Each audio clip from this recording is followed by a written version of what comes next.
Magandang araw po sa lahat. Babasahin ko po ngayon ay makikita sa Esther chapter 7 verse 1 to 4. Binitay ni Haman. Si Haring Xerxes at si Haman ay dumalo sa ikalawang handaan ni Reyna Esther. Habang sila'y nag-iinuman, itinanong ng hari, "Reyna Esther, ano nga ba ang hinihiling mo? Sabihin mo at ibibigay ko sa iyo kahit ang kalahati ng aking kaharian." Sumagot si Reyna Esther, "Kung inyo pong mamarapatin, mahal na hari, nais ko po sanang hilingin na ako at ang aking mga kababayan ay iyong iligtas. Sapagkat kami po ay ipinagbili para patayin at lipulin. Kung kami po ay ipinagbili upang maging mga alipin, magsasawalang kibo na lamang po ako at hindi na ako gagambalain pa. Subalit kami po ay nililipol na." Yun lang po rin ng Diyos. God bless.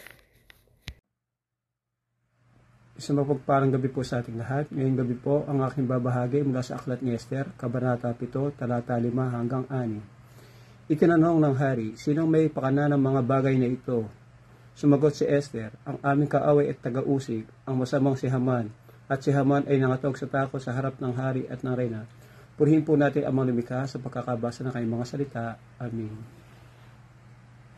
Isang mapagpalang gabi po sa ating lahat. Ang akin pong babasahin ngayon ay mula sa Esther chapter 7 verse 7. Galit na tumayo ang hari.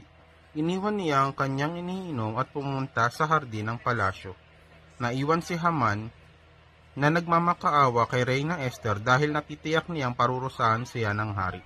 Amen. God bless po. Magandang gabi po sa ating lahat. Ang babasahin ko po ay mula po sa Esther chapter 7 verse 8. Pagbalik ng hari mula sa hardin, nakita niyang nakadapa si Haman na nagmamakaawa sa harap ng hinihigaan ni Esther. Kaya, sinabi ng hari, "At gusto mo pang pagsamantalahan ang reyna dito sa loob ng aking palasyo." Pagkasabi niyo ng hari, dinakip ng mga naroon si Haman at tinalukbungan ang ulo nito. Amen. God bless po. Hello po, good afternoon. Ang aking Bible verse for today is from the book of Esther chapter 7 verses 7 to 9. Galit na tumindig ang hari at nagpunta sa hardin ng palasyo. Naiwan naman si Haman at nagmakaawa kay Reyna Esther, sapagkat natitiyak niyang siya'y paparusahan ng hari. Nang magbalik ang hari, nakita niya si Haman na nakadapa sa higaan ng reyna at nagmamakaawa. Dahil dito'y pagalit na sinabi ng hari, pagbabalakan pa niya ng masama ang reyna at sa loob pa naman ng aking pamamahay. Nang marinig ito ni Haman, tinakpan niya ang kanyang muka dahil sa kahihiyan. Pagkatapos, sinabi ni Harbona, isa sa mga eunuko ng hari, nagpagawa na po si Haman ng isang bitayan para kay Mordecai na nagligtas sa buhay ninyo, mahal na hari. Ang taas po ng bitayan ay 22.5 metro at naroon sa tabi ng kanyang bahay. Doon siya bitayin, utos ng hari. Amen. Ang mabuting balita ng ating Panginoon. So, muli po isang mapagpalang araw muli sa ating lahat at purihin ang Panginoon sa binigay muli sa ating pagkakataon na tayo makapagpatuloy sa devotion na ating ginagawa.